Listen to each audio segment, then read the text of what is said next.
नमस्कार। आप सभी का हमारे YouTube चैनल पर हार्दिक स्वागत है। आज हम लोग चैप्टर नंबर 4 कार्बन व उसके यौगिक के बारे में पूरी जानकारी प्राप्त करेंगे।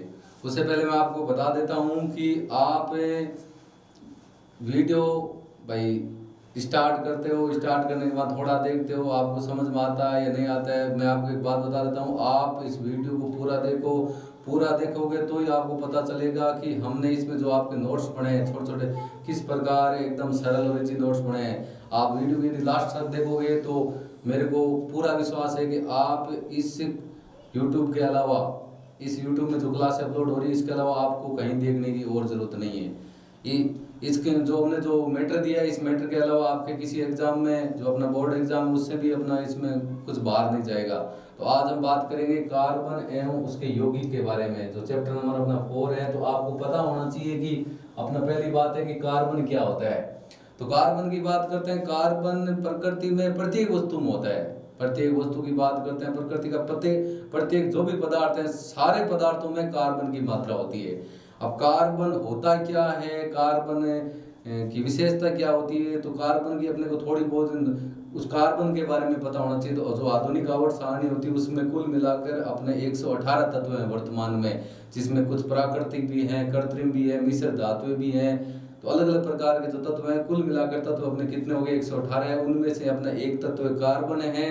कार्बन की मात्रा प्रकृति में बहुत कम है, लेकिन इसकी भूमिका बहुत ज्यादा है। तो पहले हम बात करते हैं कार्बन की। कार्बन क्या है, तो कार्बन है जो आधुनिक आवर्त सारणी में उसका परमाणु क्रमांक है 6। उसका जो परमाणु क्रमांक दे रखे हैं, मतलब ये आधुनिक आवर्त सारणी में 1 नंबर आपका हीलियम, 2 नंबर हीलियम के बाद लिथियम, बेरिलियम, बोरोन में हाइड्रोजन। पहले 1 नंबर अपना हाइड्रोजन हो गया, 1 number hydrogen, 2 number helium, lithium, beryllium, boron और कार्बन। आपका कार्बन का परमाणु क्रमांक कितना होता है, कार्बन का परमाणु क्रमांक है अपना 6। और कार्बन के प्रतीक की बात करते हैं, कार्बन का प्रतीक होता है C। जो हमेशा प्रतीक में भी पहला अक्षर कैपिटल होता है, दूसरा अक्षर अपना स्मॉल लेटर होता है। तो पहली अपनी कार्बन को जानकारी अपने को जरूरी है। कार्बन होता है क्या है, तो कार्बन का परमाणु आधुनिक आवर्त सारणी में इसका परमाणु का क्रमांक होता है अपना, सीरियल नंबर बोल सकते हैं, इसका परमाणु क्रमांक है 6। और उसके बाद में कार्बन का अपना प्रतीक की बात करते हैं। कार्बन के प्रतीक क्या होता है, C होता है। और दूसरा पॉइंट है कि कार्बन की संयोजकता कितनी होती है। कार्बन की संयोजकता 4 होती है। पहले आपको ये भी पता होना चाहिए कि संयोजकता होती क्या है। संयोजकता का मतलब होता है कि किसी परमाणु के बाह्यतम कोश में उपस्थित इलेक्ट्रॉनों की संख्या को उस तत्व की संयोजकता कहते हैं। इसका मतलब परमाणु की जो कार्बन की जो परमाणु की जो बाहरी कक्षा है, वो बाहरी कक्षा में इलेक्ट्रॉनों की संख्या होती है आपकी 4। जैसे हम लोग कार्बन की कक्षा बढ़ाते हैं, आपको पता है कि पहली कक्षा में हम लोग इलेक्ट्रॉन भर देते हैं आपके 2, पहली कक्षा में 2 भर दिए। कार्बन के पास इलेक्ट्रॉनों की संख्या है आपके पास 6। तो 6 में तो पहली में 2 भर दी, तो दूसरी में आपकी कितनी हो जाएगी, दूसरे में आपके इलेक्ट्रॉन हो जाएंगे। पहली कक्षा मान लो आपने 2 भर दिए, दूसरे बचेंगे 2 और 2 कितने बच गए, 4। परमाणु के बाह्यतम कोश में उपस्थित इलेक्ट्रॉनों की संख्या कितनी है आपकी, 4। तो कार्बन परमाणु की संयोजकता भी आपकी 4 होगी।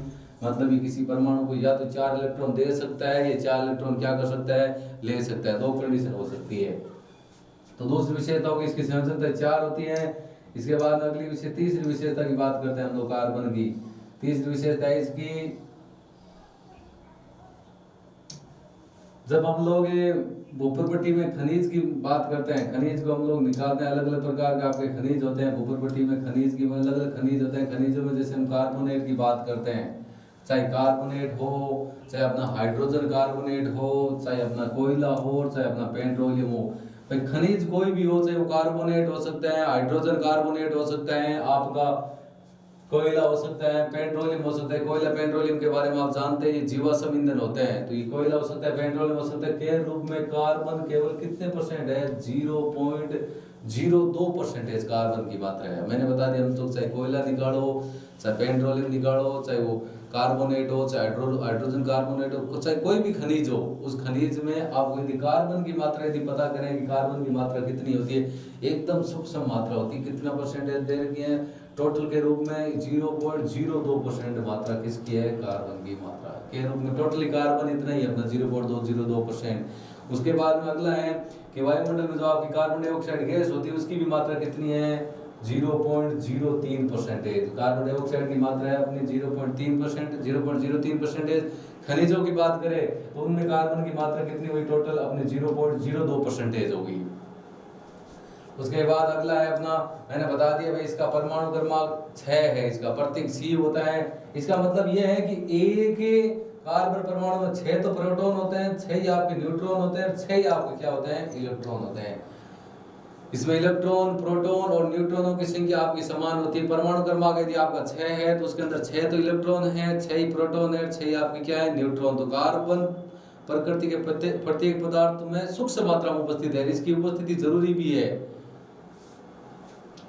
सूक्ष्म मात्रा मैंने बता दिया, मात्रा देख लो, खनिजों के रूप में 0.02% कार्बन डाइऑक्साइड जो गैस है आपकी, उसकी भी मात्रा आपको मैंने बता दी 0.03%। कार्बन का भाई हम लोग कार्बन और उसके यौगिक पढ़ रहे हैं तो आपको कार्बन का नॉलेज होना बहुत जरूरी है। तो कार्बन के बारे में मैंने आपको बता दिया कि कार्बन का आधुनिक आवर्त सारणी में परमाणु क्रमांक आपका 6 है, उसका प्रतीक C होता है। दूसरी बात उसकी संयोजकता आपकी 4 होती है। वायुमंडल में भाई भूप्रपट्टी में जो खनिज होते हैं, चाहे कार्बोनेट है, चाहे हाइड्रोजन कार्बोनेट है, चाहे आपका कोयला है, चाहे पेट्रोलियम है, उनके रूप में कार्बन कितने परसेंट उपस्थित है, 0.02%। वायुमंडल में आपकी कार्बन डाइऑक्साइड गैस है वो आपके कितने परसेंट उपस्थित है, 0.03%।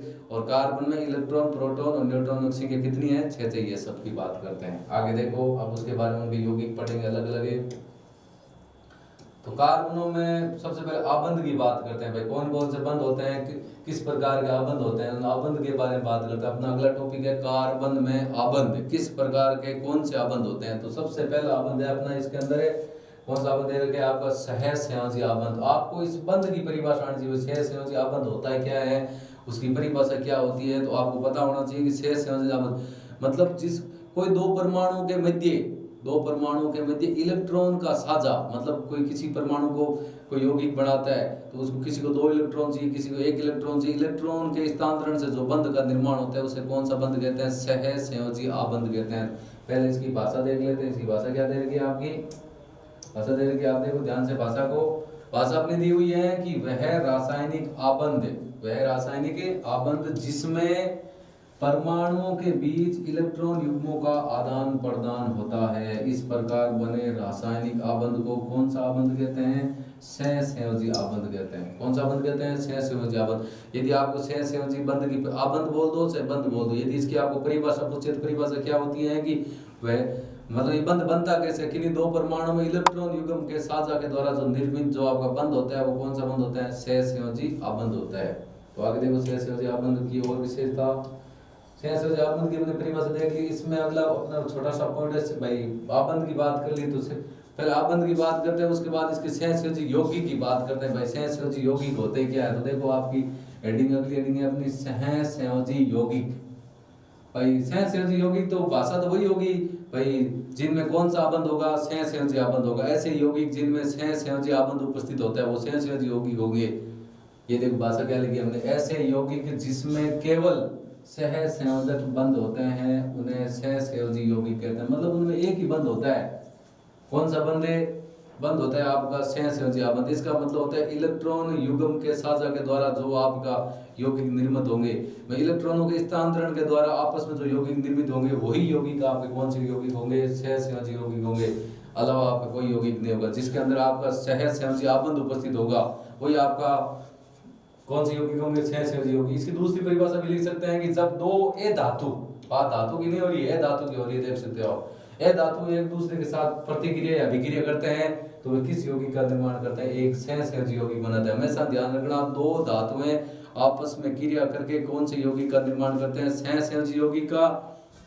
ये बोल सकते हैं या हम बोल सकते हैं कि भाई जिसके अंदर कौन सा बंध होना चाहिए, उसके अंदर होना चाहिए आपका सहसंयोजक बंध होना चाहिए। ऐसे यौगिक जिसमें केवल सहसंयोजक बंध होता है उन्हें कौन से यौगिक बोलते हैं, उन्हें बोलते हैं आपके सहसंयोजी यौगिक बोलते हैं। उसके बाद में एग्जांपल की बात करते हैं। एग्जांपल आपको इसके अंदर दे रखा है मेथेन आपकी ग्रीन हाउस प्रभाव गैसों के अंदर भी आती है। मेथेन जिसका फॉर्मूला है CH4 दे रखा है आपका, मेथेन बोल सकते हैं। इसके अंदर कार्बन, टेट्राक्लोराइड, क्लोरोफॉर्म, ग्लूकोज, ये सभी सहसंयोजी यौगिक है जिसके अंदर ए धातुएं आपस में क्रिया करके प्रतिक्रिया करके जिस यौगिक का निर्माण करते हैं उसे बोलते हैं सहसंयोजी यौगिक।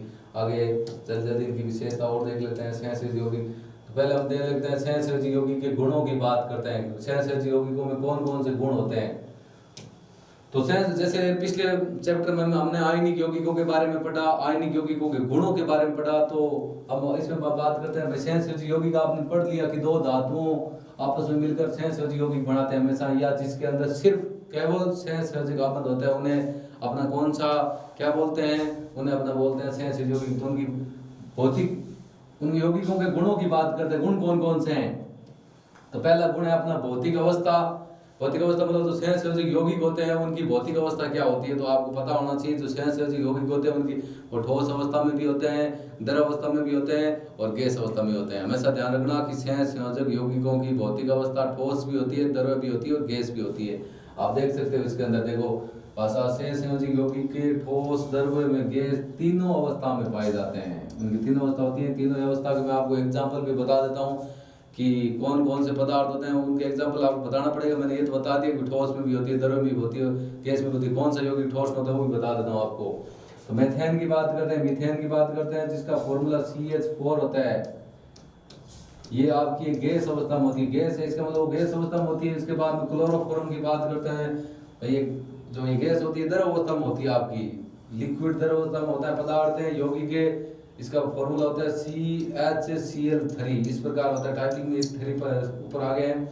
तो CHCl3 इसका फॉर्मूला है। ये इसकी अवस्था होती है, भौतिक अवस्था आपकी द्रव अवस्था होती है। क्लोरो आगे ग्लूकोज की बात करते हैं, ग्लूकोज का फॉर्मूला आपको होता है C6H12O6 होता है। ये हमेशा किस अवस्था में होता है, आपका ठोस अवस्था में होता है। इसका मतलब क्या हो गया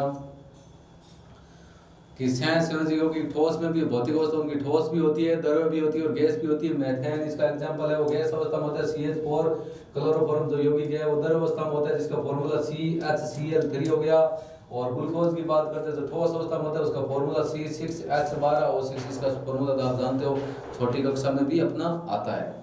तो भौतिक अवस्था हमने देख ली। इसके बाद में अगला है अपना विलेयता की बात करते हैं। भाई किसके अंदर ये विलेय होता है, किसके अंदर आपका विलेय नहीं होता है। सेकंड पॉइंट है इसका गुण का, सहस्त्रज यौगिक को विलेयता की बात करते हैं। तो ये आपका जल बोले कि जल में आपका ये विलेय होता है, क्योंकि यह जल ये विलीन में आयन नहीं बनाता।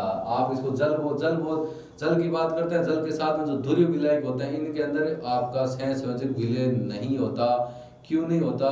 विलय नहीं होने का कारण होते हैं कि भाई ये आयन नहीं बनेगा तो आपका विलय नहीं होगा। ये जल में आपका जल और ध्रुवीय विलायकों में ए विलय होता है या घुलनशील नहीं होता है। किन किन विलायकों में होता है? देखो ये ध्रुवीय विलायक कौन कौन से?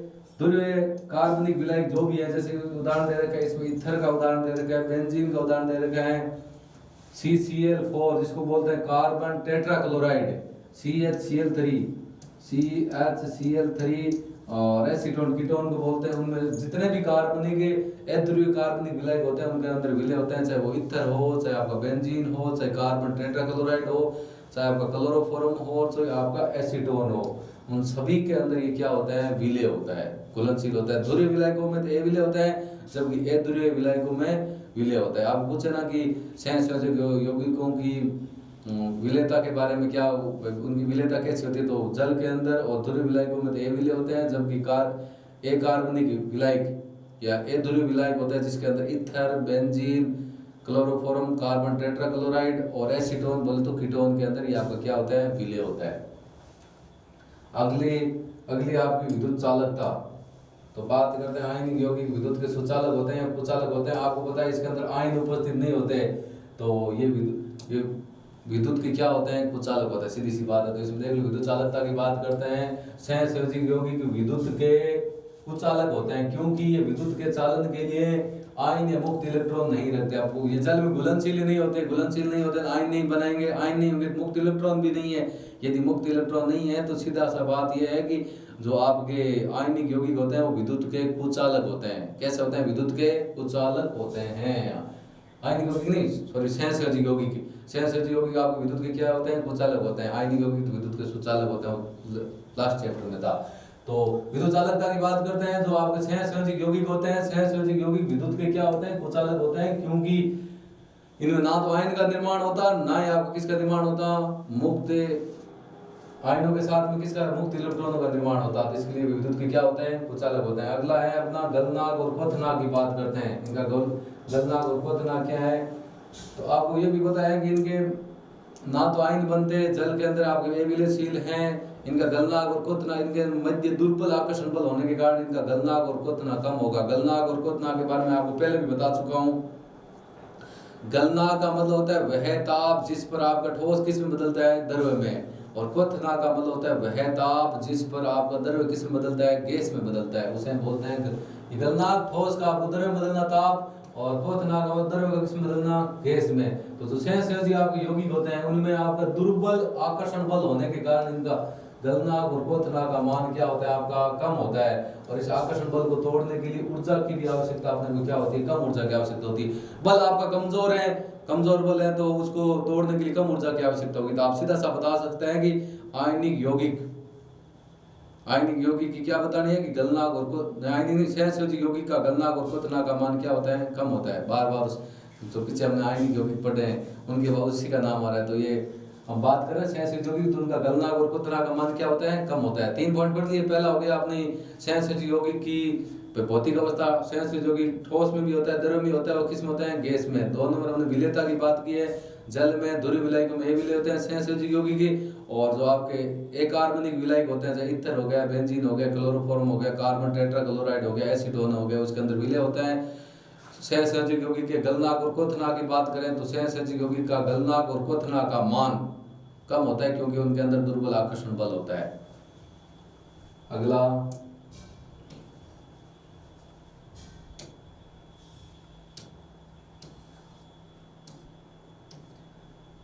अब हमने इसमें देख लेते हैं कि भाई इनमें जो आपकी कुछ कार्बन के कुछ सहसंयोजी यौगिक के उदाहरण दे रखे हैं, उनके गलनांक और क्वथनांक के मान दे रखे हैं। मैं आपको गलनांक और क्वथनांक के मान बता देता हूँ कौन कौन से आपके गलनांक के कुछ कंपाउंड आपको दे रखे हैं। कंपाउंड मेल्टिंग पॉइंट का मतलब हो गया आपका गलनांक, बॉइलिंग पॉइंट का हो गया मतलब है क्वथनांक। ये आपका पदार्थ हैं, यौगिक हैं, ये आपके यौगिक हैं, नाम इंग्लिश में दे रखे हैं। ये यौगिक हो गया, ये आपका गलनांक हो गया, और ये आपका कौन सा हो गया, क्वथनांक हो गया। मान आपको दे रखे हैं केल्विन के अंदर, मान किस में दे रखे हैं, केल्विन में आपका नाम मान दे रखे हैं। केल्विन में गलनांक और केल्विन में आपको क्या दे रखा है, क्वथनांक। सेंटीग्रेड में आपको ज्ञात करना है तो 273 आप इसमें से घटा सकते हो। तो पहला अपना दे रखा है एसिटिक अम्ल, जिसका फार्मूला होता है CH3COOH। एसिटिक अम्ल का गलनांक कितना होता है, फार्मूला क्या होता है, CH3COOH। एसिटिक अम्ल, एसिटिक अम्ल ये हो गया अपना एसिटिक अम्ल है। एसिटिक अम्ल का फार्मूला हो गया CH3COOH, जिनका गलनांक होता है 290 केल्विन। कितने केल्विन, 290 केल्विन है। और क्वथनांक होता है 391 केल्विन। गलनांक हो गया 290 और क्वथनांक हो गया आपका कितना, 391। अगला अपना क्लोरोफॉर्म, जिसका फार्मूला होता है CHCl3, वह उसी के लिए काम आता है। उनका गलनांक जो द्रव अवस्था में होता है उनका गलनांक हो गया 209 केल्विन है, और उसके साथ उनका क्वथनांक कितना हो गया, 334 केल्विन हो गया। आगे और पदार्थ दे रखे हैं उनके बारे में देख लेते हैं। अगर आगे दे रखे हैं आपको कार्बन टेट्राक्लोराइड, जिसका फॉर्मूला भी मैंने बताया था CCl, कार्बन टेट्राक्लोराइड,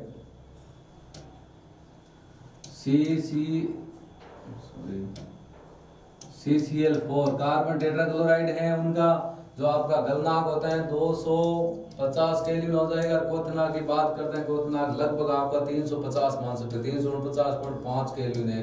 तो 350 केल्विन उसका क्या हो जाएगा, क्वथनांक हो जाएगा।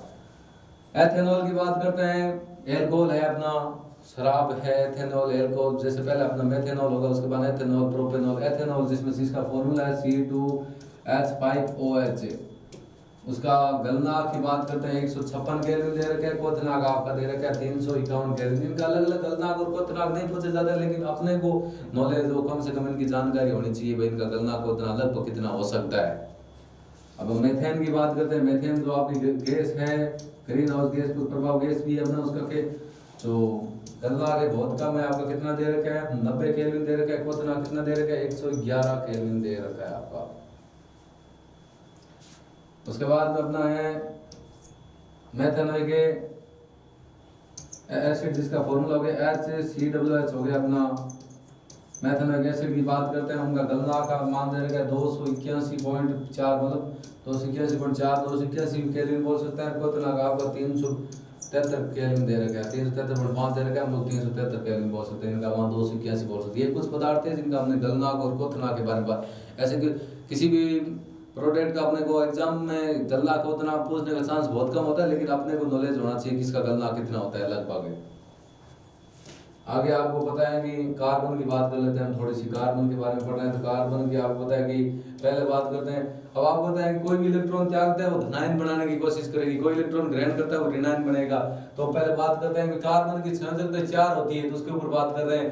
कार्बन परमाणु होता है, यदि वो 4 इलेक्ट्रॉन को त्यागता है, अब आप जो इलेक्ट्रॉन को त्यागेगा वो धनायन बनेगा। क्या बनेगा? धनायन। वो कार्बन है 4 इलेक्ट्रॉन त्याग कर धनायन, धनायन में क्या बनेगा? C4+। अब होता है पता है इलेक्ट्रॉन कितने त्याग रहे हैं? 4 इलेक्ट्रॉन त्याग रहे हैं, तो उसकी संयोजकता प्लस की 4 होगी, C4+ हो जाएगी अपनी। C4+ का निर्माण कर सकता है, लेकिन भाई 4 इलेक्ट्रॉन यदि वो खोता है, कार्बन 4 इलेक्ट्रॉन खो देगा तो उसके पास टोटल 6 इलेक्ट्रॉन थे, 6 में से उसने 4 इलेक्ट्रॉन त्याग दिए और 6 प्रोटॉन वाले नाभिक में केवल 2 इलेक्ट्रॉन का कार्बन है। धनायन बनाने के लिए अधिक ऊर्जा की आवश्यकता होगी। अब हम बात कर रहे हैं कि हम लोग प्रोटॉनों की संख्या तो आपकी इसके अंदर आपकी 6 होगी, प्रोटॉन 6 है, इलेक्ट्रॉन आपके कितने हो गए? 2। अब यदि कार्बन को आप धनायन बनाना चाहते हो तो धनायन बनाने के लिए आपको अधिक ऊर्जा की आवश्यकता होगी, क्योंकि प्रोटॉनों और इलेक्ट्रॉनों की संख्या के बीच गैप ज्यादा हो जाता है।